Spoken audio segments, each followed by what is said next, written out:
야곱의 가정에는 회복이 필요했습니다. 그 회복의 열쇠는 끝까지 놓지 않았던 베냐민을 내려놓는 일이었습니다. 하지만 현실은 쉽지 않았습니다. 상황은 계속 야곱을 내려놓지 못하도록 만들었습니다. 그런데 어느 순간 변화가 일어났지요. 야곱이 마침내 베냐민을 놓습니다. 누가 봐도 불가능해 보였던 그 결단을 야곱이 한 것입니다. 어떻게 이런 변화가 가능했을까요? 창세기 43장은 그 이유를 설명하고 있는데요. 특별히 하나님이 절망적인 상황을 어떻게 인도하고 있는지를 보여주고 있습니다. 야곱은 결국 베냐민을 내어놓습니다. 14절을 보면은 야곱의 마음이 드러나는데요. 한번 읽어보겠습니다. 시작. 너희들이 그 사람 앞에 설 때에 전능하신 하나님이 그 사람을 감동시키셔서 너희에게 자비를 베풀게 해주시기를 빌 뿐이다. 그가 거기에 남아있는 아이와 베냐민도 너희와 함께 돌려보내준다면 더 바랄 것이 없겠다. 자식들을 잃게 되면 잃는 것이지 난들 어떻게 하겠느냐. 야곱은 그를 잃게 되면 잃겠다라고 고백하지요. 자식을 잃는다는 말은 체념이 아닙니다. 마음이 찢어지는 고통이었다 하는 것이죠. 그는 결국 자기 생명보다도 귀히 여겼던 베냐민을 내어놓습니다. 베냐민만큼은 절대 포기할 수 없다고 했던 그 야곱이 드디어 그 아이까지 포기하는 자리까지 이르게 된 것이지요. 그러면은 어떻게 이런 일이 가능했을까 하는 것입니다. 14절 앞부분을 보면은 이유를 알 수 있는데요. 야곱은 전능하신 하나님께 시선을 돌렸기 때문에 가능했습니다. 14절은 이렇게 시작합니다. 전능하신 하나님이 그 사람을 감동시키셔서 너희에게 자비를 베풀게 해 주시기를 빌 뿐이다 라면서 기도하고 있는 모습입니다. 그는 이제 자신의 힘이 아니라 전능하신 하나님께 모든 것을 맡깁니다. 이 14절은 야곱이 하나님께 드린 간절한 기도였어요. 야곱이 베냐민을 포기할 수 있었던 이유가 뭐냐? 그가 하나님을 신뢰했기 때문이다 하는 겁니다. 이제 어떻게 야곱이 하나님을 신뢰하게 되었는지 말씀을 통해서 살펴보려고 합니다. 야곱이 하나님을 신뢰할 수밖에 없었던 이유는 절박한 상황 때문이었다는 것을 우리는 알 수가 있겠지요. 인간의 어떤 노력으로도 해결할 수 없는 절망이 야곱을 몰아붙였다 하는 겁니다. 1절과 2절 상반절을 보면 이렇게 기록되어 있습니다. 그 땅에 기근이 더욱 심해갔다. 그들이 이집트에서 가지고 온 곡식이 다 떨어졌을 때에 야곱은 지금 두 가지 절박한 현실을 맞이하고 있습니다. 하나는 기근이 계속 더 심해져 갔다는 것이고요. 다른 하나는 가지고 온 양식도 다 바닥이 나버린 거예요. 오늘날에 말하면 이런 얘기입니다. 상황은 점점점 악해져 가고 있는데 가지고 있는 돈마저 은행 잔고마저 다 떨어져 버린 상황이었다 하는 거예요. 이제는 먹을 만한 풀조차 찾을 수가 없게 된 것입니다. 야곱과 그 가족은 정말 극한 상황을 맞이하게 된 겁니다. 이런 현상이 야곱으로 하여금 포기하게 만들었고 하나님을 신뢰하게 만들었다 하는 겁니다. 이집트에서 가지고 온 곡식도 다 떨어졌어요. 이제 가족은 굶어 죽을 수밖에 없습니다. 야곱은 더 이상 스스로 해결할 수 있는 방법이 없었다 하는 거예요. 자식들과 함께 머리를 맞대고 해결 방법을 찾아봅니다. 그러나 길이 보이지 않았어요. 결국은 남은 길은 하나입니다. 다시 이집트로 돌아가는 가는 것밖에 없었다는 것이에요. 그래서 야곱은 아들들에게 이집트로 내려가 다시 곡식을 사오라고 명했던 것입니다. 식량 부족이라고 하는 절망적인 상황이 야곱을 다시 움직이게 만들었던 것이지요. 이집트로 가야만 생명을 보존할 수가 있습니다. 그래야 다시 먹을 것을 구할 수 있고 그래야만 합니다. 그래서 베냐민을 포기할 수밖에 없었던 것이지요. 사랑하는 성도 여러분, 때로는 절망이 우리를 하나님께 가까이 다가가도록 만든다는 사실을 기억하셔야 합니다. 인간의 힘으로 해결할 수 없는 순간이 오면은 사람은 하나님께 기도할 수밖에 없습니다. 우리의 한계를 느낄 때 우리는 하나님을 더 간절히 찾게 되는 것이지요. 그래서 절망은 고통이지만은 동시에 하나님께로 돌아오는 하나님의 도구가 되기도 한다는 사실을 우리는 믿어야 합니다. 하나님을 찾게 만들고 무릎 꿇게 만드는 은혜의 통로가 바로 절망이고 절망적인 상황이다 하는 것입니다. 이제 유다가 나서서 대답합니다. 이제부터 더 이상 르후벤이 대표자가 아니라 유다가 대표자로 바뀌는 장면을 우리는 볼 수가 있어요. 유다는 막내를 데리고 가지 않으면 절대로 이토로 갈 수 없다고 단호하게 말을 합니다. 3절의 말씀인데요, 한번 읽어봅니다. 시작. 유다가 아버지에게 말하였다. 그 사람이 우리에게 엄하게 경고하면서 너희가 막내 아우를 데리고 오지 않으면 다시는 나의 얼굴을 못 볼 것이다 하고 말하였습니다. 이어서 5절에 이렇게 얘기합니다. 5절입니다. 시작. 그러나 아버지께서 막내를 보낼 수 없다고 하시면 우리는 갈 수 없습니다. 그분이 우리에게 말하기를 너희가 막내 아우를 데리고 오지 않으면 다시는 나의 얼굴을 못 볼 것이다 하였기 때문입니다. 가나안에서는 야곱이 절대적인 권력을 가진 아버지였다면 이집트에서는 상황이 완전히 달라져 있습니다. 이집트에서는 총리가 절대 권력자입니다. 가나안에서는 아버지의 허락 없이는 아무것도 할 수 없습니다. 베냐민도 아버지의 허락 없이는 데려갈 수가 없어요. 그러나 이집트에서는 총리의 허락 없이는 곡식 한 톨도 구입할 수가 없습니다. 그 이집트 총리가 제시한 조건은 한 가지입니다.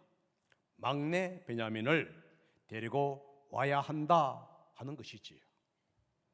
막내를 데리고 와야만이 곡식을 살 수 있으며 시므온도 구할 수가 있어요. 막내 동생을 데려오지 않으면은 곡식을 못 구할 뿐만 아니라 총리 얼굴도 볼 수가 없습니다.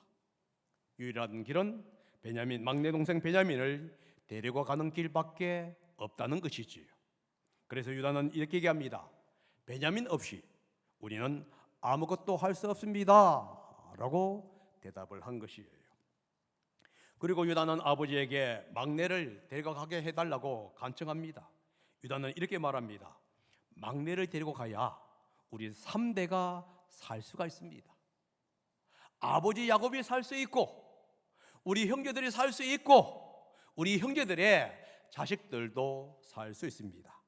모든 가족의 생명이 베냐민에게 달려 있습니다. 유다는 이렇게 얘기하죠. 아버지, 유일하게 살 수 있는 길은 베냐민을 데리고 가는 길입니다 라고 지금 이야기를 하고 있습니다. 그러면서 유다는 자신의 생명을 담보로 걸면서 베냐민을 데리고 가게 해달라고 간청하고 있습니다. 9절의 말씀인데요, 한번 읽어봅니다. 시작. 제가 그 아이의 안전을 책임지겠습니다. 아버지께서는 그 아이에 대해서는 저에게 책임을 물어 주십시오. 제가 그 아이를 아버지께로 다시 데리고 와서 아버지 앞에 세우지 못한다면 그 죄를 제가 평생 달게 받겠습니다. 유다는 자신이 베냐민의 안전을 책임지겠다고 약속합니다. 만약 지키지 못하면은 자신의 생명을 내놓겠다고 하고 있어요. 저에게 책임을 물어 주십시오. 제가 평생 그 죄를 달게 받겠습니다. 이 말은 자신의 생명을 걸겠다 하는 겁니다. 여기서 강조가 뭐냐면 1인칭입니다. 여러분 잘 보세요. 제가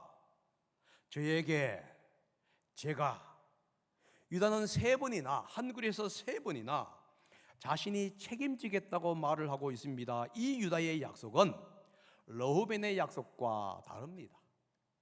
르우벤은 자신의 2 아들, 즉 야곱의 2 손자의 생명을 담보로 내걸면서 약속을 합니다. 그러자 그렇게 했을 때에 아버지를 설득할 수가 없었어요. 자기의 생명이 아니라 남의 생명을 걸었기 때문에 그렇습니다. 그러나 유다는 달랐습니다. 그는 지금 자기 생명을 걸고 있습니다. 여기서 우리는 중요한 교훈을 보게 되지요. 어떤 일에는 책임이 필요하다는 것입니다. 특히 하나님의 사역을 감당할 때에는 자신의 생명을 걸 만큼 헌신이 필요하다 하는 겁니다. 내가 이거 할게요, 안 되면 때려치우고요, 그게 아니라는 거예요. 나의 생명을 걸고 하겠습니다 하는 헌신이 필요하지요. 특별히 사람의 생명을 살리고 지키는 일에는 내가 먼저 책임지겠다고 하는 각오가 있어야 합니다. 하나님의 사역도 마찬가지예요. 하나님의 사역을 앞에 서서 할 때에는 나의 모든 것은 내가 책임지겠다, 내가 모든 비난과 모든 것을 짊어지겠다고 하는 각오가 반드시 필요하다는 사실을 우리는 이 유다의 말을 통해서 배우게 되는 겁니다. 유다는 그런 마음으로 제가 책임지겠습니다 라고 말하면서 아버지를 설득하지요. 유다가 아버지께 이렇게 말합니다. 아버지, 이미 허락하셨다면은 벌써 2번이나 다져왔을 것이에요 라고 얘기합니다. 그 고백 앞에 야곱은 결국 가장 귀한 아들 베냐민을 보낼 결심을 하게 되는 것이지요. 아버지 야곱은 마침내 결단을 내립니다. 꼭 막내를 데리고 가겠다고 하면은 데리고 가라. 그리고 가나안의 토사품을 선물로 가지고 가라고 말합니다. 그 선물은 유향과 꿀, 향품과 몰약, 그리고 유향나무 열매와 감봉숭아입니다. 다시 말해서 오늘 하면 향신료 정도가 될 수도 있을 것이고요, 그리고 견과류와 같은 것들입니다. 사실 이집트 총리에게는 이것은 특별한 선물이 아닐 것이에요. 이미 세계 각국에서 가장 귀하다고 하는 선물들은 다 이집트에 들어왔기 때문에 그렇습니다. 그러나 요셉에게는 특별한 선물이 될 수가 있지요. 요셉은 22년 동안 고국을 떠나 있었습니다. 고향의 음식은 잊을 수 없는 추억의 맛이고요, 그리움의 향기이기 때문에 그렇지요. 물론 요셉이 총리가 되었다는 것을 꿈에도 생각하지 못하고 이런 결정을 내립니다. 그러나 요셉에게는 이것은 그 어떤 것보다도 귀한 선물이었다는 것을 우리는 알 수가 있습니다. 야곱은 또 다른 지시를 내립니다. 돈을 2배로 가지고 가라는 것이지요. 하나는 지난번에 산 곡식값이고 다른 하나는 이번에 살 곡식값입니다. 이것은 야곱의 아들들이 정직한 사람이라는 것을 보여주는 하나의 징표가 됩니다. 야곱은 아들들이 부당한 대우를, 부정직한 아들이라고 하는 대우를 받지를 않기를 원했던 것입니다. 그리고 야곱은 하나님께 이렇게 기도하지요. 14절을 다시 한번 읽어봅니다. 사람들이 그 사람 앞에 설 때에 전능하신 하나님이 그 사람을 감동시키셔서 너희에게 자비를 베풀게 해주시기를 빌 뿐이다. 그가 거기에 남아있는 아이와 시몬이지요, 베냐민도 너희와 함께 돌려보내준다면 더 바랄 것이 없겠다. 자식들을 잃게 되면 이럴 것이지 난들 어떻게 하겠느냐. 야곱은 여기서 전능하신 하나님께 기도하고 있는 모습을 볼 수 있습니다. 전능하신 하나님은 히브리어로 엘사다이라는 뜻이에요.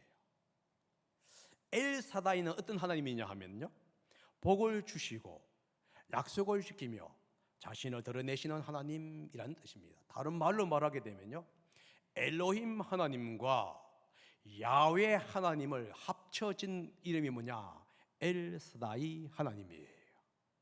이것은 엄청난 얘기입니다. 야곱은 그 하나님께 자기 아들들의 생사를 맡기고 있어요. 시몬과 베냐민의 목숨뿐만 아니라 여행을 떠나고 있는 나머지 아들들의 운명을 엘사다이 하나님께 맡기고 있습니다. 절체절명의 순간 야곱은 자신이 붙잡을 수 없는 것을 이 엘사다이 하나님께 맡기고 있는 거예요. 자식들을 잃게 되면 잃겠다는 야곱의 신앙 고백입니다. 최악의 상황까지도 주님께 맡기겠다고 하는 고백이에요. 하나님이 두 아들을 돌려보내주시면 감사합니다 라는 뜻입니다. 그러나 그렇지 않다 하더라도 기꺼이 하나님께 맡기겠다는 믿음의 선언이지요. 이 선언 여러분 기억나지 않습니까? 다니엘의 친구들이 한 얘기입니다. 느부갓네살 왕이여, 우리는 당신께 순종하지 않을 것입니다. 왜냐하면 하나님이 우리를 도와주시기 때문입니다. 그러나 그분이 우리를 도와주지 않고 당신 손에 죽게 한다 할지라도 우리는 결코 우리 하나님을 버리지 않을 것입니다. 이것이 바로 다니엘의 친구들의 고백이지요. 지금 유다가 그 얘기하고 있습니다. 아마 유다의 고백을 다니엘의 친구들이 배웠는지도 모르지요. 우리도 배워야 합니다. 주님께서 우리의 삶을 축복해 주시기를 바랍니다. 그러나 그렇지 않는다 할지라도 주님을 신뢰하고 따르는 우리의 믿음을 절대로 포기하지 않겠습니다. 이런 믿음의 고백이 오늘 우리에게 필요하다 하는 것입니다. 희생적인 책임은 시험 속에 드러나게 되어 있습니다. 그런데 그 시험을 통과할 때에 아름다운 결실을 맺게 되는 것이지요. 형제들은 베냐민을 데리고 들어갑니다. 요셉은 베냐민이 함께 온 것을 보고 자기 집으로 초대를 합니다. 집 관리인이 형제를 맞아들이지요. 형제들은 다루 속에 있는 돈 때문에 오해를 받을까 봐 먼저 설명합니다. 지난번에 자루에 들어있던 돈을 돌려주기 위해서 왔습니다. 이 표현은요, 형제들의 정직함을 보여주고 있는 증거입니다. 그들은 말로만 우리는 정직한 사람들입니다, 한 아버지의 아들 앞에서 정직합니다 라고 말하지 않았어요. 행동을 통해서 정직함을 보여주고 있다 하는 것이지요. 정직은 말이 아니라 행동입니다. 형제들은 지금 이 첫 시험을 통과하고 있는 중이지요. 물론 그 돈 문제는 요셉의 계획 속에 있었는지는 우리가 알 수가 없습니다. 그러나 형제들은 곡식값을 돌려줌으로 자신들의 정직함을 보여주고 있습니다. 그리고 집관리에게 솔직히 말합니다. 그러자 이것이 바로 하나님의 첫 번째 시험을 통과하고 있던 증거가 되었던 거예요. 그러자 관리인이 이렇게 얘기하지요. 그동안 별거 없었습니까? 걱정하지 마십시오.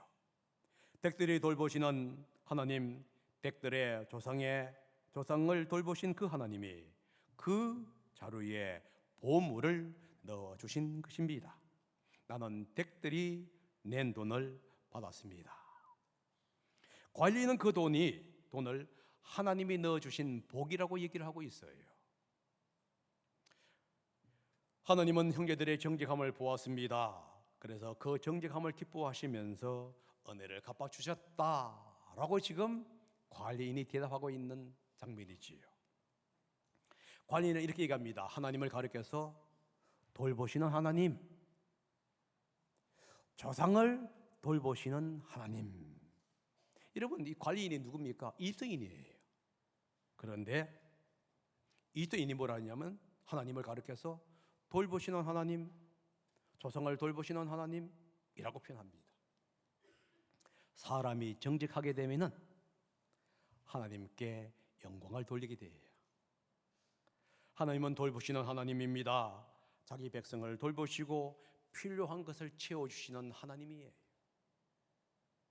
그 하나님을 믿고 있는 우리가 삶의 현장 속에서 정직했을 때에 사람들은 우리의 정직을 보면서 하나님께 영광을 돌리게 되는 것이다 하는 것이지요. 형제들은 요셉의 집에서 요셉이 돌아오기를 기다립니다. 점심때가 되어서 요셉이 돌아옵니다. 형제들은 준비해온 선물을 드리지요. 서로 인사를 하면서 예의를 갖춥니다. 아버지의 안부를 묻고 그래서 긴장된 분위기를 누그러뜨립니다. 요셉은 형들을 나이 순서대로 앉힙니다. 이집트 사람들은 히브리 사람과 식사함으로 하지 않는 관습이 있었습니다. 그래서 따로 식탁을 준비한 거예요. 그들은 히브리 사람들의 유목민이라고 생각해서 낮게 보았습니다. 깔보았지요. 다시 말해서 문화적인 우월의식 때문에 함께 먹으면 부정하게 된다는 생각을 가지게 된 것이에요. 여러분, 기독교에 대한 우월의식 때문에 다른 사람을 함부로 대하는 일은 없어야 할 것 같습니다. 형제들은 자신들이 순서대로 앉힌 것을 보고 몹시 놀랍니다. 바로 이때 요셉의 두 번째 시험이 시작이 되어요. 요셉은 형제들이 편애의 상처 때문에, 과거의 편애 때문에 많은 상처를 받았던 것을 지금 어떻게 반응하고 있는지를 보고자 한 것이에요. 형들이 그 상처를 극복했는지를 확인하려고 하고 있다 하는 겁니다. 요셉은 베냐민에게 의도적으로 5목을 더 줍니다. 형제들에게 1목을 주는데 동생 베냐민에게는 의도적으로 5목을 주는 거예요. 베냐민 누굽니까? 아버지 야곱의 특별한 아들입니다. 그런데 이번에는 총리가 된 요셉이 그를 특별히 챙기고 있습니다. 형제들은 그 편애 때문에 요셉을 시기했고 결국 요셉을 팔아버렸습니다. 요셉은 형들이 과거의 상처를 어떻게 극복했는지를 보고자 하는 겁니다. 그래서 베냐민에게 5배를 주면서 형들이 어떻게 반응하는가 하고 관찰하고 있는 것이지요. 그런데 놀랍게도 형들의 반응은 달라져 있었습니다. 그들은 베냐민에게 더 많은 몫을 주어진 것을 시기하지 않습니다. 불평등한 편애 앞에서 그들은 한마디도 불평조차 하지 않습니다. 오히려 서로 의지하면서 함께 즐겁게 시간을 보내지요. 이것은 그들이 진정으로 회개하고 변화되었다고 하는 뜻입니다. 여러분, 우리는 우리의 삶 속에서 형제들에게 우리 아버지가 재산을 우리 형제들에게 얼마나 더 많이 주느냐 눈동자처럼 보면서 우리는 시기와 질투를 합니다. 목사가 어떤 성도를 더 사랑하느냐 지켜보면서 시기와 질투를 하게 되고요. 교사가 학생들에게 얼마나 더 많이 사랑하느냐 그걸 보면서 시기와 질투를 합니다. 그것은요, 여전히 우리가 과거의 상처에서 벗어나지 못했다는 것이에요. 그런데 요셉의 형제들은 틀렸습니다. 왜지요? 그들이 그것 때문에 시기했고 동생을 죽였다는 것을 그들은 깨닫게 되고 비로소 회개했기 때문에 그런 거예요. 과거에는 편애 때문에 동생을 죽이려 했지만은 이제는 화목한 모습을 보이고 있다 하는 것이지요. 요셉은 그들의 성숙함을 봅니다. 그 형제들은 자신도 모르는 사이에 지금 시험을 통과하고 있는 것이에요. 성경은 이렇게 갑니다. 그들은 요셉과 함께 취하도록 마셨다. 여러분, 이 표현이 뭐냐? 그들이 시험을 통과했다 이런 뜻이에요. 시기와 질투를 이겨냈다. 그리고 화목한 삶을 살았다 이런 뜻이에요. 단 한 문장입니다. 짧은 문장입니다. 그러나 거기에는 엄청난 변화의 물결이 지금 포함되어 있는 것이에요. 하나님은 때때로 우리를 예전의 상처가 다시 떠오르는 자리에 데려갈 때가 있다는 것을 여러분 기억하셔야 합니다. 그 이유는 우리를 정죄하려는 것이 아니라 우리가 그 상처를 넘었는지를 확인하고자 하는 것입니다. 형제들은 편애 앞에서 미움과 시기가 아니라 성숙함을 선택합니다. 믿음의 사람은 이렇게 시험 속에서 과거의 상처를 복으로 바꾸고 시험 가운데 성숙의 열매를 맺어야 한다 하는 겁니다. 이번은 또한 이런 의미가 있습니다. 하나님 반복적으로 여러분들의 과거의 상처를 덜 죽이게 된다는 것이에요. 얼마나 성숙했는지, 이번에는 통과할 것인지 아닌지 끊임없이 여러분들의 그 아픈 상처를 건드리고 계신다는 것을 기억하셔야 합니다. 그 상처를 이겨내지 못하면 다음 단계로 넘어갈 수가 없게 됩니다. 여러분과 제가 바로 이 하나님이 우리도 모르는 사이에 시험하는 그 단계에서 통과해야만이 하나님은 다음 단계를 넘어간다는 사실을 기억하시기 바랍니다. 오늘 말씀은 야곱이 포기할 수 없던 베냐민을 하나님께 맡기는 장면이지요. 요셉은 형들의 변화를 보았습니다. 그리고 이제 회복의 문을 열 준비를 하고 있습니다. 하나님은 절망을 통해서 우리를 돌이키시고요, 우리 시험은, 하나님이 주시는 시험은 진짜 우리의 믿음이 누군지, 우리가 누군지를 드러내게 된다는 겁니다.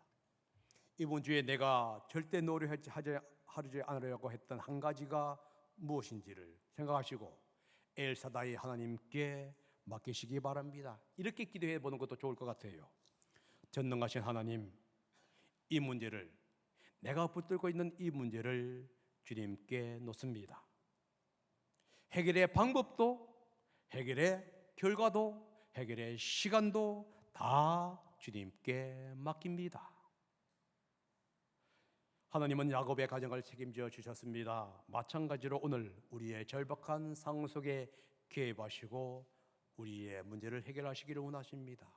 그런데 그 전에 우리에게 요구한 거 있습니다. 하나님께 맡기라 하는 것이지요. 그래서 여러분, 한 가지 행동을 선택하셔야 합니다. 여러분이 갖고 있는 문제가 자녀의 문제라면 조급한 책망하는 말 대신에 축복의 기도를 올리시기를 바랍니다. 관계의 문제라고 한다면은 내가 먼저 연락해 보거나 용서를 선택해 보는 것도 좋을 것입니다. 만약에 재정 문제라고 한다면은 불안 속에서 움켜잡지 말고 작은 부분이라도 정직하게 하나님께 내려놓으시기를 바랍니다. 결정해야 할 일이 있다면은 오늘 하나님께 묻고 내일로 미루시지 마시기를 바랍니다. 마지막으로 그 결과를 내가 통제하려고 하지 마세요. 어떤 결과가 나오든 하나님께 맡기고 하루를 살아가는 여러분이 되시기를 예수님의 이름으로 축복합니다. 기도하겠습니다. 사랑의 아버지 하나님,